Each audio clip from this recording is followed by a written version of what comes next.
Hari ini kami akan mengajak teman-teman untuk belajar tentang cuaca.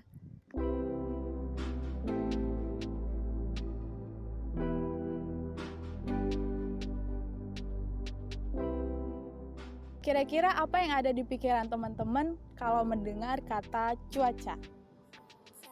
Emang apa aja sih yang ada di langit selain matahari, bulan, bintang, dan benda luar angkasa lainnya? Awan. Nah, kali ini kita akan membahas tentang pengamatan awan, penyandian, serta pelaporannya.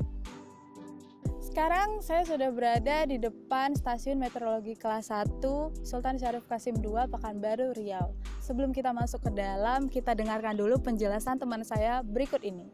Assalamualaikum warahmatullahi wabarakatuh. Nama saya Galih Linggar Pangestu dan saya akan menjelaskan tentang pengertian awan. Kalian pasti bertanya-tanya kan, awan itu apa sih? Nah, menurut KBBI, awan adalah kelompok butiran air, es atau keduanya yang tampak mengelompok di atmosfer yang halus yang berdiameter antara 0,2 sampai 0, mm. Menurut WMO, awan adalah sebuah hidrometeor yang terdiri dari partikel cair atau es, bahkan atau keduanya, yang mencakup partikel air atau es yang lebih besar serta partikel cair atau padat yang tidak berair seperti yang ada dalam asap atau debu yang melayang-layang di atmosfer yang biasanya tidak menyentuh tanah. Nah, sekarang kita masuk tentang cara pembentukan awan. Bagaimana sih awan terbentuk itu? Awan terbentuk jika udara lembab mengalami pendinginan sampai di bawah suhu titik embunnya, sehingga mengalami kondensasi dan pengembunan pada titik tertentu di atmosfer. Kan kita di daerah Indonesia kan, nah, Indonesia itu termasuk dalam wilayah tropis, sedangkan awan terbentuk di daerah tropis itu karena satu, front udara atau pertemuan dua massa udara dengan suhu berbeda menghasilkan awan-awan stratus dan stratocumulus. Yang kedua, topografi, data-data yang meninggi menghasilkan awan altocumulus atau letikular. Yang ketiga, karena konvergensi atau karena pusat tekanan rendah yang menghasilkan awan cumulus dan awan cumulonimbus.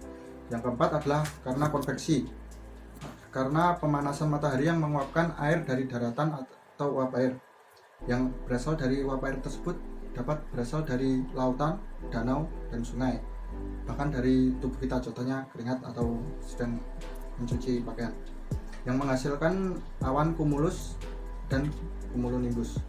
Nah, sekarang kita masuk dalam macam-macam awan yang ada di Indonesia. Di Indonesia sendiri digolongkan secara umum menjadi 4 macam awan, yaitu menurut letaknya dibagi menjadi 3, yaitu awan rendah, awan menengah, dan awan tinggi. Menurut pertumbuhannya ada mendatar dan vertikal. Oke, sekarang kita masuk dalam awan rendah. Awan rendah adalah awan yang digolongkan dalam ketinggian di bawah 3000 meter di atas permukaan laut. Jenis awan ini biasanya dekat dengan bumi, yaitu contohnya stratocumulus, nimbus stratus, dan stratus. Nah, stratocumulus adalah awan yang berbentuk bola memiliki lapisan tipis yang sering menutupi langit sehingga tampak seperti gelombang lautan. Nanti ada gambarnya di sini. Oke. Nah, awan ini merupakan jenis awan rendah, biasanya berada pada ketinggian 2000 meter di atas permukaan laut. Nah, selanjutnya ada nimbus stratus. Nimbus stratus seperti stratocumulus, yaitu adalah digolongkan sebagai awan rendah karena hanya memiliki ketinggian 1000 sampai 1500 meter di atas permukaan laut. Berbentuk globuler, tebal, meluas ke arah horizontal.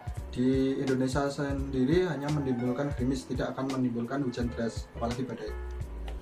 Yang terakhir adalah awan stratus yang digolongkan sebagai awan terendah dalam golongan ini, hanya memiliki ketinggian sekitar 1000 meter di atas permukaan laut. Nah, sekarang kita masuk ke dalam kategori awan menengah. Awan menengah berada sedikit di atas kategori awan rendah, yaitu berada pada ketinggian 3000 sampai 6000 meter di atas permukaan laut. Di Indonesia biasanya hanya ada 2 jenis awan ini, yaitu awan altocumulus dan altostratus. Awan altocumulus terletak pada ketinggian 4000 hingga 6000 meter di atas permukaan laut. Awan ini biasanya memiliki ciri-ciri berbentuk seperti gumpalan bulu domba, namun lebih tebal jika dibandingkan dengan cirrocumulus. Nanti cirrocumulus itu ada di awan tinggi. Nah, kita masuk ke dalam altostratus. Altostratus memiliki ketinggian antara 3000 hingga 4000 meter yang memiliki ciri-ciri seperti kain rapat dan berwarna kelabu yang merupakan globuler horizontal, sehingga awan tersebut jika dilihat dari bawah akan terlambat sangat luas. Nah, sekarang kita masuk ke dalam awan yang paling tinggi, yaitu awan-awan tinggi yang biasanya yang ada di Indonesia itu adalah awan cirrus, awan cirrocumulus, dan awan cirrostratus. Ketinggiannya biasanya di atas 8.000 meter di atas permukaan laut. Nah, kita masuk ke dalam awan yang pertama, yaitu awan cirrus. Awan cirrus adalah awan yang paling tinggi dari kelompok ini, sekaligus awan menjadi awan yang paling tertinggi dari segala macam awan. Ini terletak pada ketinggian lebih dari 9.000 di atas permukaan laut. Awan ini berbentuk seperti kapas dan halus seperti benang sutra dan mengandung kristal-kristal es dan yang sering terlihat apabila sedang cuaca cerah. Nah, selanjutnya ada awan cirrocumulus. Cirrocumulus adalah awan tertinggi juga, tapi tidak setinggi cirrus. Awan ini berada sekitar pada ketinggian 7.500 hingga 9.000 meter di atas permukaan laut. Awan ini berbentuk seperti gumpalan bulu domba dan berwarna putih serta dapat terhimpun menjadi globuler. Dan yang terakhir adalah awan cirrostratus. Awan ini terletak pada ketinggian 6.000 hingga 7.000 meter di atas permukaan laut. Ciri-cirinya tipis dan putih seperti susu dan sering dapat membentuk seperti halo, sebuah lingkaran halo yang berada di mengitari matahari. Dan diyakini oleh sebagian besar orang fenomena halo tersebut dapat mengakibatkan angin topan atau badai. Oke, selanjutnya adalah awan dengan pertumbuhan vertikal. Awan ini biasanya terjadi karena proses pendinginan adiabatik uap air, sering disebut sebagai awan hujan karena dapat menjulang tegas tinggi ke batas hingga batasan troposfer. Pertama dari kelompok ini adalah awan cumulus. Ini adalah awan yang biasa terbentuk karena awal terjadinya hujan pada ketinggian 400 hingga 100 meter saja di atas permukaan laut. Dari massa uap air ini akan menguap secara vertikal dan mengalami kondensasi. Nah, awan selanjutnya adalah awan cumulonimbus. Awan cumulonimbus adalah awan cumulus yang dulunya adalah kecil-kecil, sekarang menjadi satu, yaitu menjadi sangat besar dan sangat tebal hingga menjulang tinggi hingga ke batas lapisan troposfer hingga ketinggian sekitar 15.000 meter di atas permukaan laut. Awan ini biasanya disebut sebagai awan badai karena dapat menyebabkan badai dan hujan yang sangat lebat. Hai teman-teman, nama saya Ahmad Zarul Firdaus. Kali ini kita akan membahas tentang pengamatan awan. Pengamatan awan berguna dalam dunia penerbangan guna mendeteksi keberadaan awan CB dalam jalur lintas pesawat. Selain itu, juga berguna untuk mendeteksi potensi hujan di suatu wilayah. Alat yang digunakan adalah silometer, tapi yang biasa digunakan adalah panca indera berupa mata. Unsur yang diamati dari awan meliputi jumlah awan, jenis awan, tinggi dasar dan tinggi puncak awan, arah gerakan awan, dan sudut elevasi awan. Pengamatan dimulai dengan melihat langit di atas horizon. Nanti akan terlihat seperti kubah. Bayangkan kubah tersebut dibagi menjadi 4 kuadran, yang masing-masing kuadran terdiri dari 2/8 bagian, jadi totalnya 8/8. Jumlah awan diamati berdasarkan keberadaan awan di masing-masing kuadran. Misal, di kuadran 1 dan 2 penuh dengan awan, sementara di kuadran 3 dan 4 tidak ada awan sama sekali, jadi jumlah awannya 4/8. Untuk jenis awan dikelompokkan berdasarkan ketinggian, meliputi awan tinggi, awan rendah, dan awan menengah. Pengamatan tinggi dasar dan tinggi puncak awan sangat disarankan menggunakan alat seperti pibal dan radio sonde, bertujuan untuk kevalitan data. Arah gerakan awan dilaporkan berdasarkan arah dari mana awan tersebut datang. Sudut elevasi awan adalah sudut antara garis miring menuju puncak awan dengan garis horizontal pengamat. Nah, kita sudah belajar tentang awan secara umum dan bagaimana cara mengamatinya. Sekarang kita akan belajar cara mencatat data awan itu. Yuk kita masuk.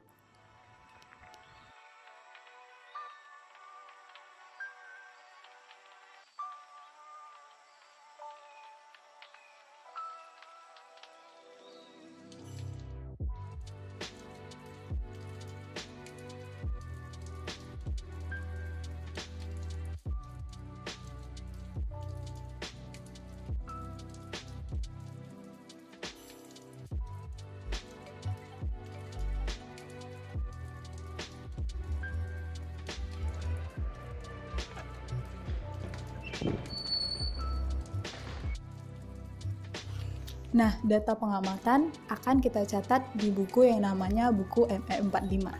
Ini bukunya.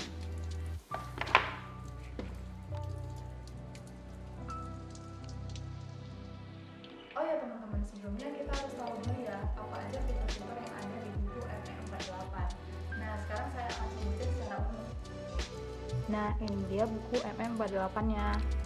Di sini kita akan mencatat waktu pengamatan. Untuk kolom pertama, kita akan mencatat data angin, penglihatan, keadaan cuaca. Untuk kolom kedua, kita akan mencatat tekanan udara beserta suhu pada barometer. Untuk kolom ketiga, kita akan mencatat suhu udara, suhu pada termometer bola kering, suhu pada termometer bola basah, titik embun, dan lembab nisbi. Untuk kolom keempat, kita akan mencatat suhu maksimum atau minimum pada keadaan cuaca saat tersebut. Untuk kolom kelima, kita akan mencatat endapan yang terjadi, dan kolom keenam kita akan mencatat kondisi perawanan yang ada. Untuk kolom ketujuh kita akan mencatat lapisan awan, dan kolom ke-8 kita akan mencatat penyinaran matahari. Untuk kolom ke-9 kita akan mencatat keadaan tanah, dan kolom terakhir adalah paraf dan nama sang observer. Nah, sekilas kita dapat tahu bahwa data pengamatan awan akan kita isi pada kolom 6 dan 7. Namun ternyata ada kaitannya juga dengan kolom 1. Halo teman-teman, saya Dimas Bayu Sajiwo, dan di sini kita akan belajar tentang sandi sinop berdasarkan lampiran 2 SK 38 tahun 2006. Secara umum, dalam penyandian sinop terdapat 3 seksi, yaitu seksi 0, seksi 1, dan seksi 3. Dan untuk penyandian pada perawanan ini digunakan pada seksi 1 dan seksi 3 saja. Untuk seksi 1, mari kita lihat. Di seksi 1 terdapat kelompok IR, IX, HVV, di mana IR adalah pengenal dilaporkan atau tidaknya data curah hujan. Lalu IX adalah pengenal macam operasi stasiun dan data cuaca pada waktu pengamatan atau cuaca yang lalu. Lalu untuk H adalah tinggi dasar awan diukur dari permukaan stasiun. Jika stasiun dalam keadaan kabut, badai, debu, atau pasir, tetapi langit dapat dilihat, maka H diisi dengan tinggi dasar awan terendah. Jika dalam keadaan seperti di atas langit tidak dapat dilihat, maka dalam penyandian akan dilaporkan sebagai simbol tanda garis miring. Lalu dalam penyandian H, jika tinggi dasar awan jauh pada angka tengah-tengah di antara dua angka sandi, maka H diisi oleh angka sandi yang lebih tinggi. Lalu ada juga simbol VV. Itu merupakan penglihatan mendatar di permukaan bumi. Jika penglihatan mendatar tidak sama jauhnya ke semua arah, maka dilaporkan adalah jarak penglihatan mendatar yang terdekat. Jika jarak penglihatan mendatar tepat di tengah-tengah di antara dua angka sandi, maka yang harus dilaporkan adalah angka sandi yang kecil. Contoh, jika jarak penglihatan mendatar sebesar 350 meter, maka VV adalah 0,3. Lalu kita masuk ke kelompok NDD-FF di seksi 1. N adalah bagian langit yang tertutup awan. N diisi seluruh bagian langit yang tertutup awan tanpa memandang jenisnya. N dilaporkan seperti yang terlihat oleh pengamat pada waktu pengamatan. Jika dalam keadaan kabut atau peristiwa-peristiwa semacam tetapi langit tampak biru, itu tandanya tidak ada awan sedikit pun, maka N adalah 0. Jika dalam kabut atau peristiwa-peristiwa yang semacam tetapi awan dapat dilihat, maka awan akan dilaporkan sesuai dengan hasil pengamatan. Jika dalam keadaan kabut atau peristiwa semacam dan jumlah awan tidak dapat ditentukan atau tidak tampak, maka N adalah 9. Jika langit makeral atau langit yang seluruhnya tertutup oleh awan, maka N dilaporkan 7. Jejak pengembunan yang cepat yang dapat menghilang tidak perlu dilaporkan, sedang yang bertahan dilaporkan sesuai dengan bentuk, jenis, dan jumlah awan dengan menggunakan sandi CM atau CH. CM atau CH ini adalah sandi untuk awan menengah atau awan tinggi. Untuk simbol DD adalah arah angin. Arah angin di mana angin itu bertiup pada saat pengamatan. Ini dilaporkan dalam puluhan derajat. Lalu untuk simbol FF adalah kecepatan angin. Kecepatan angin dalam pengamatan ini dilaporkan dalam knot. Pelaporan ini dilakukan pada periode 10 menit sejak sebelum waktu pengamatan. Lalu kita masuk ke kelompok 7WW, W1, dan W2. Untuk WW adalah keadaan cuaca pada waktu pengamatan. Kelompok ini hanya melaporkan cuaca bermakna atau significant weather, baik untuk present weather atau past weather atau keduanya. Jika keadaan cuaca yang harus dilaporkan dalam sandi WW ada 2 atau lebih, maka harus dipilih dari angka sandi yang tinggi. Untuk angka WW 01, 02, 03 tidak ada batas tentang besarnya perubahan jumlah awan. Apabila fenomena yang diamati tidak didominasi oleh tetes-tetes air, maka penentuan angka sandi yang akan dipilih tidak atau tanpa melihat visibility. Penggunaan angka sandi 5 yaitu apabila gangguan penglihatan didominasi oleh partikel-partikel kering terdapat dalam atmosfer, seperti debu, butiran-butiran garam, dan lain-lain. Untuk W11 atau 12, penglihatan mendatar kurang dari 1000 meter. Untuk WW 20-29, tidak dipakai jika pada waktu pengamatan ada endapan atau presipitasi. Untuk WW sama dengan 28, penglihatan mendatar pada saat pengamatan kurang dari 1000 meter. Badai guntur dianggap terjadi di stasiun sejak guntur yang pertama terjadi atau terdengar, dengan maupun tanpa disertai kilat atau endapan. Untuk WW 40-47 digunakan batas visibility kurang dari 1000 meter. Angka sandi 80-90 hanya digunakan jika endapan berasal dari tipe shower dan terjadi pada waktu pengamatan. Lalu kita masuk ke W1 dan W2. W1 dan W2 adalah keadaan cuaca yang lalu. Lamanya waktu yang berhubungan dengan keadaan cuaca adalah sebagai berikut. 6 jam untuk pengamatan jam-jam 0, 06 UTC, 12 UTC, dan 18 UTC, dan 3 jam untuk pengamatan jam 3 UTC, 9 UTC, 15 UTC, dan 21 UTC. 1 jam untuk pengamatan di jam-jam yang lain. 7 WW, W1, dan W2. Ini tidak perlu dilaporkan jika WW itu 0, 01, 02, 03, dan W1 dan W2 masing-masing 0, 1, atau 2, yaitu cuaca yang tidak bermakna. Kita lanjut ke kelompok NH, CL, CM, dan CH. Untuk NH adalah bagian langit yang tertutup oleh awan terendah yang ada dan atau tidak ada jenis awan terendahnya. DC bagian langit yang tertutup oleh jenis awan menengah yang ada. Jika tidak ada awan terendah dan awan menengah, tetapi ada awan tinggi, maka sandinya 0. Untuk CL adalah jenis awan terendah. Pada saat pengamatan awan, terdapat kabut atau fenomena sejenis itu, maka NH dilaporkan sesuai dengan apa yang terlihat, dan dianggap seakan-akan fenomena tersebut tidak ada. Lalu untuk CM adalah jenis awan menengah. CH adalah jenis awan tinggi. Lalu kita ke kelompok 9GG. Kelompok ini dilaporkan apabila waktu pengamatan berbeda lebih dari 10 menit dari waktu standar GG yang dilaporkan dalam seksi 0. GG adalah waktu pengamatan dalam jam dan menit dalam UTC. Waktu yang tepat berakhirnya pengamatan yaitu setelah barometer dibaca. Lalu kita menuju ke seksi 3. Seksi 3 kita langsung menuju ke kelompok 56, DL, DM, dan DH. DL adalah arah dari mana awan CL itu bergerak. DM adalah arah dari mana awan CM atau awan menengah itu bergerak. Dan DH adalah arah dari mana awan tinggi itu bergerak. Lanjut, kita masuk ke kelompok 57 CDA EC. C adalah jenis awan pada kelompok ini dibatasi hanya untuk awan rendah atau CL, yaitu sejenis awan orografik atau awan-awan dengan pertumbuhan vertikal. Lalu DA adalah arah sebenarnya yang diperlihatkan oleh awan orografik atau awan konvektif. Lalu EC adalah sudut elevasi puncak awan yang ditunjukkan oleh simbol C. Lalu kita masuk ke seksi 3 kelompok 8NS, CHS, HS. Kelompok ini harus diulang jika ada melaporkan jumlah awan pada lapisan-lapisan atau masa-masa awan yang berbeda-beda. Banyaknya kelompok ini biasanya tidak lebih dari 3 kali, kecuali jika ada awan CB dapat diulang hingga 4 kali. Pemilihan lapisan yang akan dilaporkan dibuat dengan mengikuti ketentuan atau kriteria sebagai berikut. Jika awan CB, maka awan ini harus dilaporkan terlebih dahulu. Selanjutnya dilaporkan sesuai dengan ketinggian lapisannya, di mana lapisan terendah didahulukan daripada lapisan-lapisan yang lebih tinggi. Untuk NS adalah bagian langit yang menutupi lapisan awan tersendiri dari jenis C. C adalah jenis awan. Lalu HS dan HS adalah tinggi lapisan dasar awan C. Selanjutnya adalah kelompok 80 CHS-HS. Kelompok ini digunakan untuk melaporkan tinggi puncak awan dari awan rendah atau CL. Jenis awan konvektif atau awan orografik yang dihitung dari surface atau permukaan. Selanjutnya kita akan membahas mengenai buku Sinop Tiap Jam atau MM45.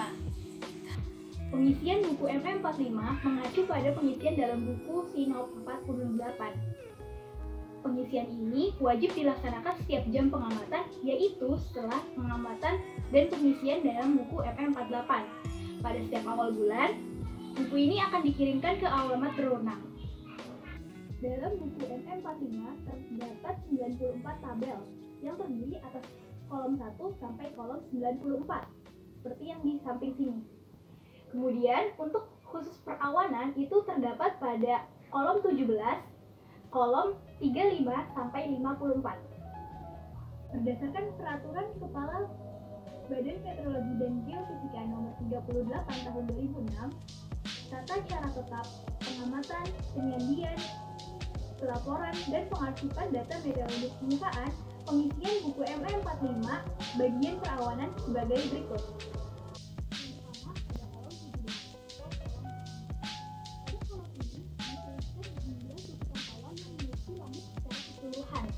Ditulis dengan bilangan oktan.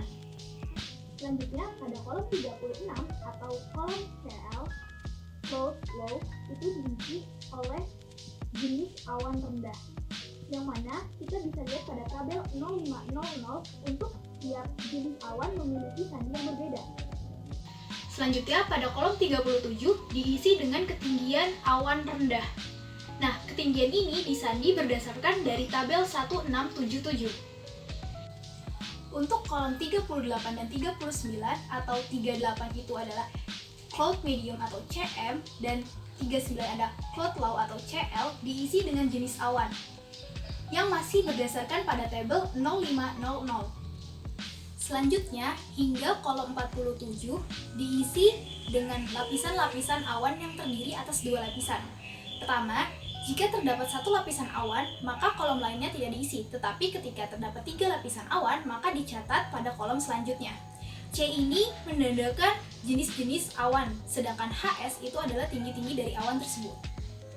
Selanjutnya pada kolom 48 diisi dengan angka indeks. Angka indeks ini terdapat pada penyandian dalam buku MM48. Untuk kolom 49 sampai dengan 51 diisi dengan C dan HS. Untuk kolom C diisi jenis awan tinggi sesuai dengan tabel 0500, sedangkan untuk HS adalah ketinggian dari puncak awan yang masih berdasarkan pada tabel 1677. Pada kolom 52 sampai 54 berisi penjelasan tentang sandi awan orografik. Untuk kolom pertama atau C itu diisi dengan jenis awan orografik, misalnya cumulonimbus, yang masih sesuai dengan penyandian pada tabel 0500. Kemudian untuk kolom DA diisi dengan arah pergerakan dari awan tersebut. Ini sesuai pada tabel 0700. Kemudian EC itu diisi oleh sudut elevasi dari awan tersebut. Nah, gimana menurut teman-teman? Kira-kira jenis awan apa aja nih yang ada di sini? Ini dia rekaman landscape langit hari ini ya. Saya akan rekamin sedikit. Jadi kita bisa lihat secara keseluruhannya ya.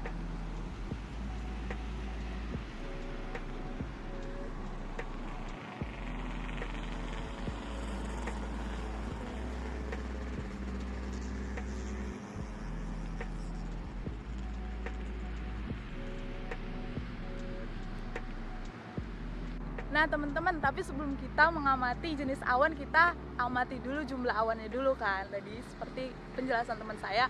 Nah di sini, di sebelah kanan saya itu jumlah awannya itu lumayan penuh ya. Nih yang di sebelah sini, kan? Tuh. Tapi yang di sebelah kirinya itu lumayan kosong. Berarti dia hampir menutupi setengah langit, tapi lebih dikit. Berarti kita bisa bikin jumlah awannya itu 5/8 kalau menurut saya. Gimana kalau menurut teman-teman? Kalau untuk jenis awan kita bisa notice ya, yang mayoritas di sini itu ada awan rendah mayoritas nih, yang paling mencolok nih sih ini strato cumulus. Tapi kalau misalnya dilihat dengan hati-hati sih, ada sedikit lapisan putih yang nggak bergumpal di situ, itu ada status. Dan nih itu tuh yang di atas awan stratocumulus tuh ada altocumulus tuh yang gumpal-gumpal tapi berjarak dan dia lebih tinggi dari si stratocumulus gitu. Nah, untuk tinggi dasar awan, karena ini pengamatan masih lumayan pagi, jadi masih minim konveksi, jadi awan itu rata-rata masih agak jauh dari permukaan. Untuk awan si stratocumulus tadi itu kan masih agak tinggi tuh ya, menurut saya itu tingginya sekitar 1 kilometer, karena kan tinggi dasar awan rendah itu dari permukaan sampai 1 kilometer kan. Begitu juga untuk si stratus tadi, karena udah 1 jam jadi kita bisa mengamati lagi kira-kira perubahannya ada nggak nih. Nah, ini keadaan langit sekarang.